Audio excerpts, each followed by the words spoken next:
বন্ধুসকল এমাজন জংঘলক ইয়াৰ গছ-গছনিবোৰৰ বাবে পৃথিৱীৰ হাওঁফাওঁ বুলি কোৱা হয়। কিন্তু এই জংঘলত এনে কিছু গছো আছে যিবোৰ অত্যন্ত বিপজ্জনক আৰু স্পষ্টভাৱে ক'বলৈ গ'লে এইবোৰে বিভিন্ন জীৱ-জন্তু আৰু পোক-পৰুৱা খাই জীয়াই থাকে। এনে বহুতো উদাহৰণ আছে য'ত মানুহ গছৰ খাদ্যলৈ পৰিণত হৈছে। এমাজন জংঘলত যে কেৱল মানুহ খোৱা গছেই আছে তেনে নহয়, বৰঞ্চ এই জংঘলত এনে বহুতো গছ আছে যিয়ে চলাচলো কৰিব পাৰে। আনকি এই গছবোৰৰ কাষেৰে পাৰ হৈ যোৱাজনৰ জীৱন বিপদত পৰিব পাৰে। ইমানেই ভয়ংকৰ এই গছবোৰ। এমাজন জংঘলৰ ওপৰত ইয়াৰ আগতেও আমি ভিডিঅ' প্ৰস্তুত কৰিছো, যি আপোনালোক সকলোৱে যথেষ্ট পছন্দ কৰিছে। আপোনালোকৰ বহুতেই আমাৰ পৰা এমাজন জংঘলৰ মানুহ খোৱা গছ সম্পৰ্কে জানিব বিচাৰিছিল। সেইবাবে আমি এই ভিডিঅ'টো প্ৰস্তুত কৰিলো। তেনেহলে বন্ধুসকল আহকচোন এমাজন জংঘলৰ এই ভয়াবহ গছবোৰনো কেনেকুৱা চাই লওঁ। বন্ধুসকল আপোনালোকে হয়তো বিভিন্ন হলিউড চিনেমাত গছ এজোপাক হঠাৎ দানৱৰ ৰূপ লোৱা দেখিছে অথবা হঠাৎ খোজ কঢ়াও দেখিছে। গছে কি কেৱল চিনেমাতেই খোজ কাঢ়িব পাৰে? অবিশ্বাস্য হলেও সত্য যে এনেকুৱা এক প্ৰজাতিৰ গছ আছে এমাজনত যি গছে খোজ কাঢ়িব পাৰে। জানো মোৰ এই কথাটো আপোনালোকৰ বাবে হাস্যকৰ হ'ব পাৰে, কিন্তু বন্ধুসকল এমাজন জংঘলত সকলো কথাই সম্ভৱ।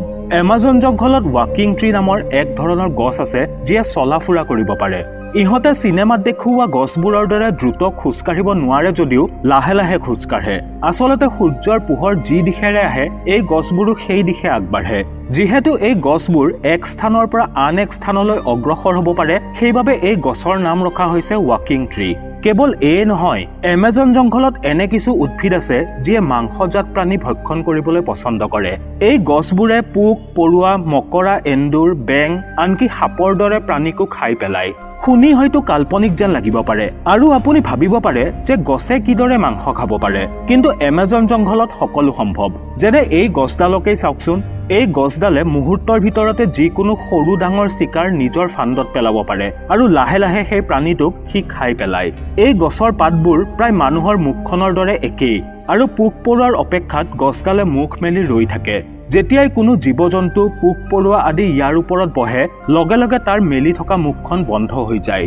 আপোনালোকে বৰ্তমান যিডাল গছ দেখিছে সেইডাল সৰু জাতৰ, সেইবাবে ই সৰু চিকাৰ কৰে। কিন্তু এই গছৰ হাইব্ৰিড প্ৰজাতিও আছে আৰু এই গছৰ হাইব্ৰিড প্ৰজাতি এমাজন জংঘলতে আছে। আৰু বিজ্ঞানীসকলৰ ধাৰণা যে ডাঙৰ প্ৰজাতিৰ এই গছবোৰে নিমিষতে এজন মানুহকো গিলি পেলাব পাৰে।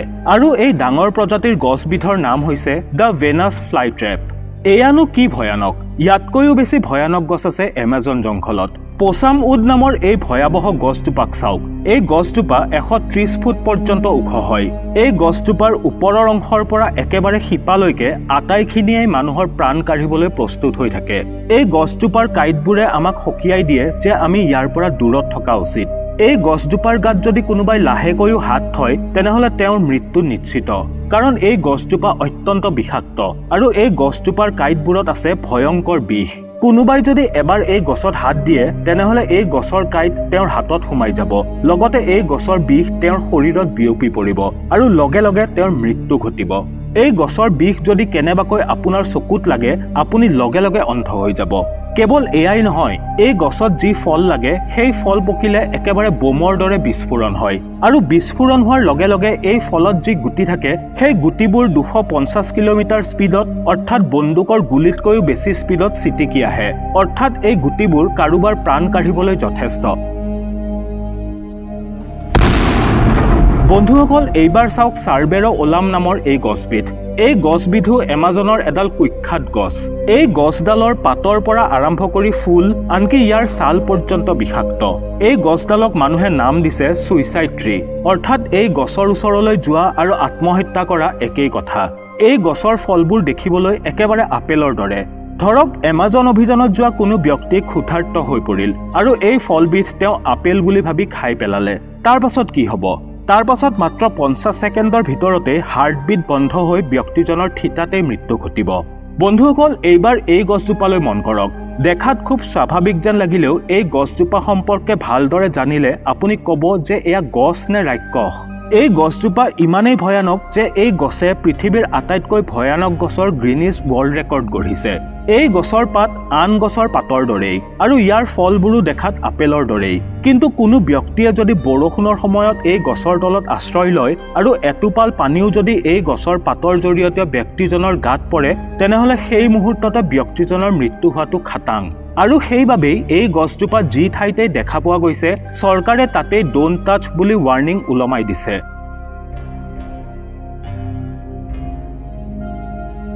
এমাজন জংঘলৰ যে কেৱল গছবোৰেই বিষাক্ত তেনে নহয়, এমাজন জংঘলৰ ফুলো অতি বিষাক্ত।